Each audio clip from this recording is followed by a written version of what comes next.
Hello everyone, how are you today? I just recorded 2 videos on some readings, some tarot readings on my other channel. It's called Ray of Light Messages if you want to check it out. I don't do private readings anymore, but I love the cards and I use them for change, for growth. Yes, that's how I like to use the cards for. And after the readings, I got 2 cards for myself, and I love the message that they gave me, and I really feel like sharing something about this, and also perhaps we will go into a visualization about it. I don't know. I still don't know yet where we're going with this, but maybe I just want to share with you these messages so you also feel this. So the first one I read was this one. It's not really focusing. I don't know. But it's a beautiful woman and this wild animal, and it says, unique you.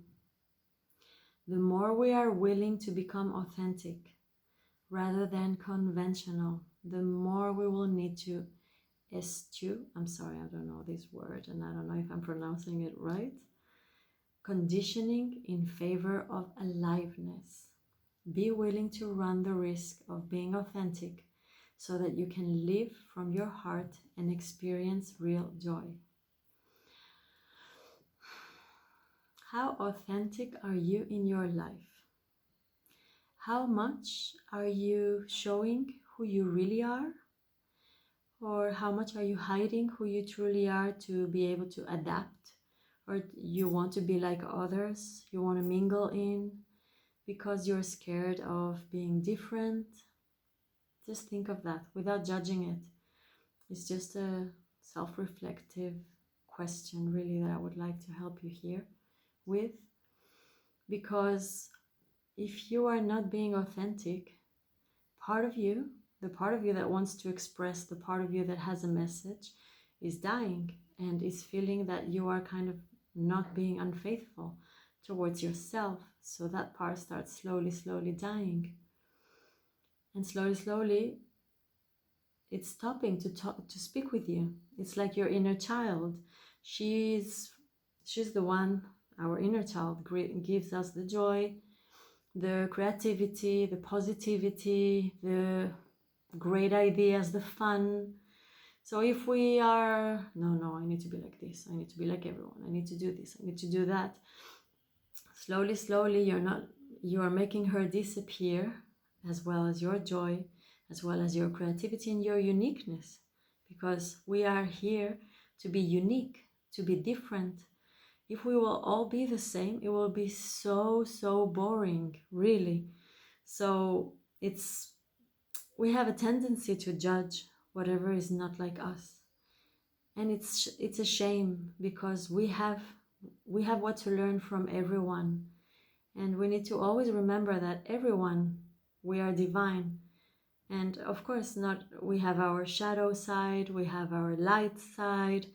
It depends if you're working on yourself or not, how aware you are of all this internal war, external war, physical war. Yeah. So how much are you allowing yourself to truly be you?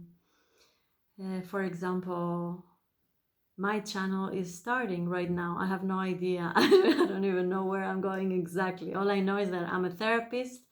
I have some skills. I like to help. I want to help. And I'm still figuring out the way.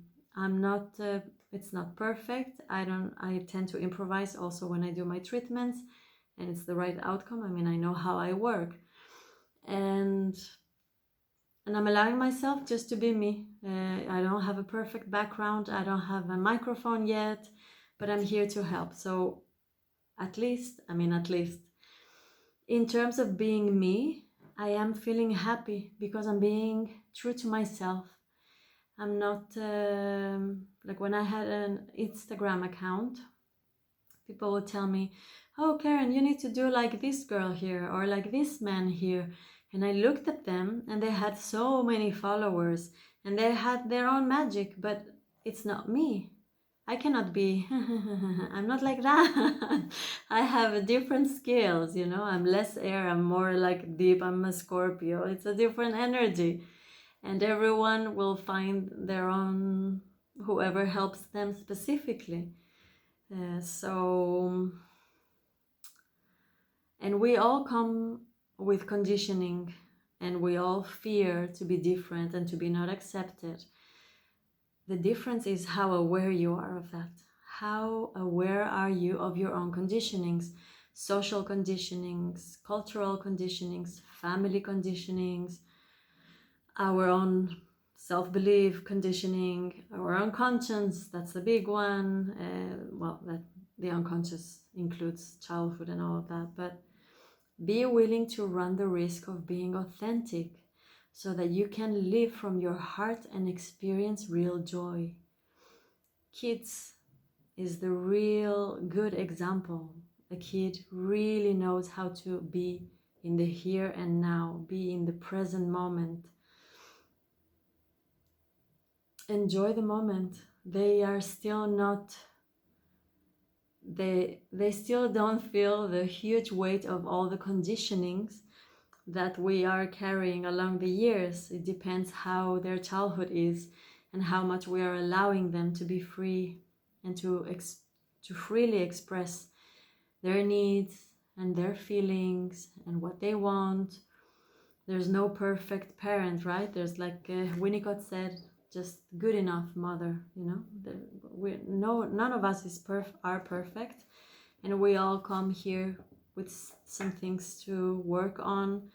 I believe that our soul chooses where to be incarnated, and we choose our parents. And so I just wanted to remind you today of really showing the world the real you, the beautiful and precious you, and share perhaps a project or something with the fear, yeah, like the book, feel the fear and do it anyway. So, and the other message I got is this beautiful, beautiful card, you know, and I really like it and like her.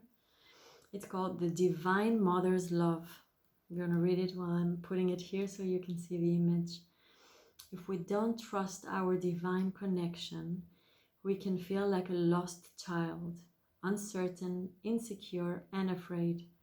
Yet, when that child knows that the mother is always there, waiting, naturally stepping in when needed, but otherwise trusting in the child's ability to live his own life, then getting lost for a time is just part of the adventure. It is not frightening, it is freeing. So,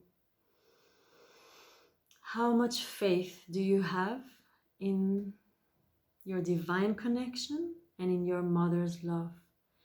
According to family constellations, part of our misery in life is if we don't recognize, appreciate, and thank our parents, but truly from the heart. Because many of us hold grudges or anger or maybe you feel superior, whatever. We all have our childhood. Everyone is different, yes? But if you can, to have a good look towards your parents, that will help you in your life, in your success, in how you bring your abilities to life, in how connected you are to life, in your joy of life, in your success, in your relationships. It comes a lot from accepting your parents. They are the most important figures in our lives. Besides you and your inner child, it's like a trio thing that needs to be worked on, yes? So if you believe in mother's love, none of us received exactly the love we truly wanted from our parents. It's a given. It's part of life. It's part of our growth. It's part of our journey. But now we are adults and we can give, our job is to give this to ourselves. is to give this love to ourselves, is to really listen to our need. Oh, I'm feeling like I need some time out, I need a rest.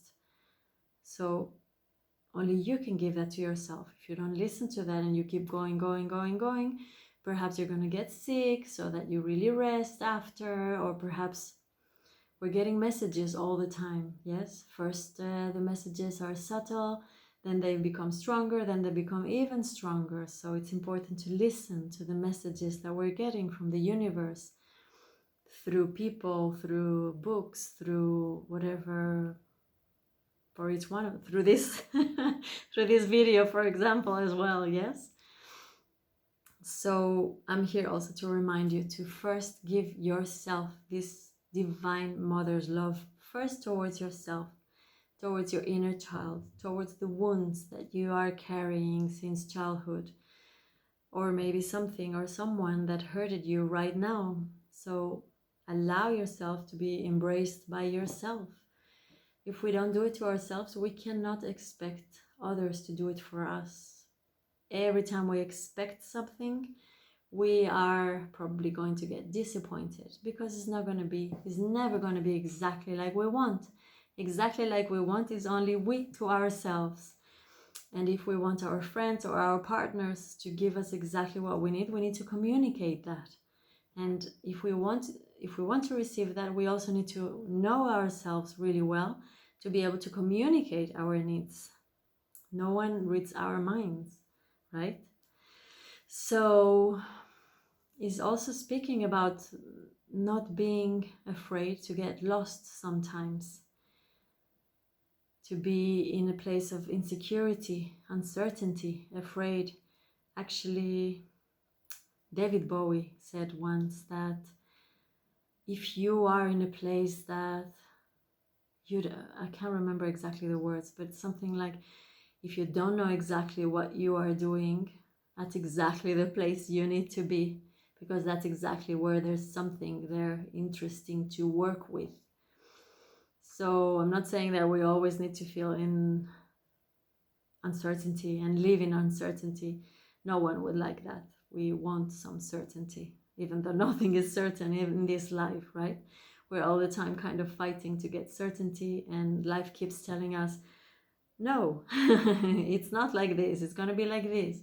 And we all the time need to change direction without losing the goal, no? Sometimes we do get lost. This is what it's saying, like, even if you get lost, trust that you have the ability to go back. And it's not only to come back, it's to come back. There's also one thing that I really like.